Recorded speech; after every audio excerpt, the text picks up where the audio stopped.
சொல்லுவாங்க. அவ்வளோ அருமையான பூமிங்க. இந்த கார் நிற்கிறதுல ஒரு கார் பக்கத்துல போய் பாருங்க தெரியும் உங்களுக்கு. மண்ணு இங்கெல்லாம் கொஞ்சம் லைட்டா பில்லு, அதான் 20 நாளுக்கு முன்னாடி தான் வண்டி ஓடிட்டேன், அதெல்லாம் லைட்டா பில்லு வளர்ந்துருக்கு. அந்த இடத்துல கவனமா அந்த ஓரமா போய் பாருங்க தெரியும், ரெட் சாயில் மண்ணா இருக்கும். புரியுதா இல்லைங்களா? இந்த மாதிரி மண்ணு கிடைக்கிறதே கஷ்டங்க. ஆக்சுவலி இந்த மண்ணுக்காகவும் தண்ணிக்காகவும் அருமையான மண். இந்த மண்ணை பொறுத்த வரைக்கும் அருமையான மண். ரெண்டாவது இதை தாண்டி கிட்டத்தட்ட ஒரு 25 ஏக்கர் ஃபார்ம் ஆகுது. 25 ஏக்கர்ஸ். நீங்க அங்க ஒரு வீடு கன்ஸ்ட்ரக்ஷன் பண்ணிட்டு இருக்காங்க தெரியுதா? மண்ணு கொட்டி, அதாவது வந்து ஒரு இது என்ன சொல்றது, பேஸ்மெண்ட் வரைக்கும் ஏறி இருக்கு. பாத்தீங்கன்னா தெரியும். கிட்டத்தட்ட 1.5 கோடி ரூபாய் பட்ஜெட்ல வீடு ஒன்று ரெடி ஆயிட்டு இருக்குங்க. 1.5 crores. அதை தாண்டி கிட்டத்தட்ட ஒரு 10 வீடுக்கு மேல ஃபார்ம் ஹவுஸா கட்டி விற்கலான்ற மாதிரி பிளான் பண்ணிட்டு இருக்காங்க. ஸோ அடுத்து அது எல்லாமே நம்மளுடைய நண்பர்களோட ப்ராஜெக்ட் தான். என்ன சொல்ல வரேன்னு கேட்டீங்கன்னா, ஸோ குறைஞ்சபட்சம் ஒரு 10 ஆண்டுகள்ல என்ன வளர்ச்சிகள் இருக்குமோ ஆல்ரெடி இந்த ஏரியாவில் வளர்ச்சிகள் ஆயிடுச்சு. இப்போ நம்ம லேஅவுட்டை தாண்டி இவ்வளோ பெரிய லேஅவுட் ஃபார்ம் ஆகுது, அங்கே வீடுங்கள்லாம் வருது அப்படின்னா முன்னாடி இருக்கிற லேஅவுட் நம்ம டெவலப்மெண்ட் ஆகுமா ஆகாதா? ஆல்ரெடி ஆனனால தான் அங்கே போடவே செய்கிறாங்க. வேற ஒன்றுமே இல்லை, அவ்வளோதான், வேற ஒன்றுமே இல்லை.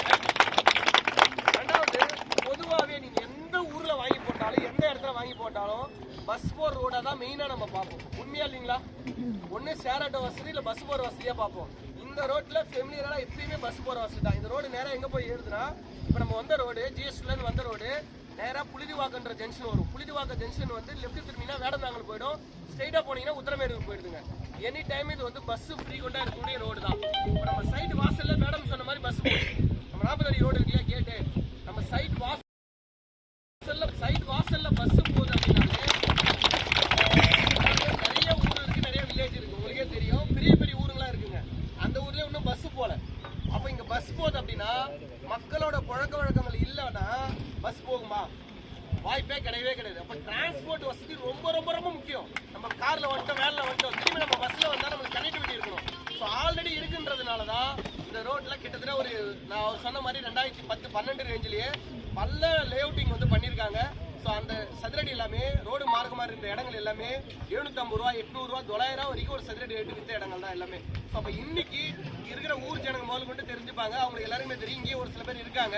இங்கே ரோடு மேலே ஒரு சென்ட் எவ்வளோ ரேட்டு போகுதுன்னு கேட்டு பாருங்க. ஒரு சென்ட் ரேட்டு எடுத்தீங்கன்னா 3 லட்சத்துலேருந்து 3.5 லட்ச ரூபா வரைக்கும் போகுதுங்க. ரோடு மேலே எவ்வளோங்க?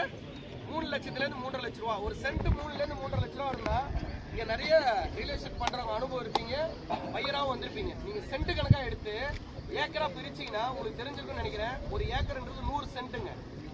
100 சென்ட் உள்ளதான் ஒரு ஏக்கர். 60 சென்ட் ரோடுக்காக பார்க்கு ஓப்பன் ஸ்பேஸ் மட்டுமே விட்டாகணும். 40 சென்ட் தான் நீங்கள் பிளாட் போட முடியும். அப்போ அந்த காஸ்ட்டை நீங்கள் டிவைட் பண்ணி பார்த்தீங்கன்னா 1400 ரூபாயிலேருந்து 1500 ரூபா வரும் இந்த ரோடு மேலே.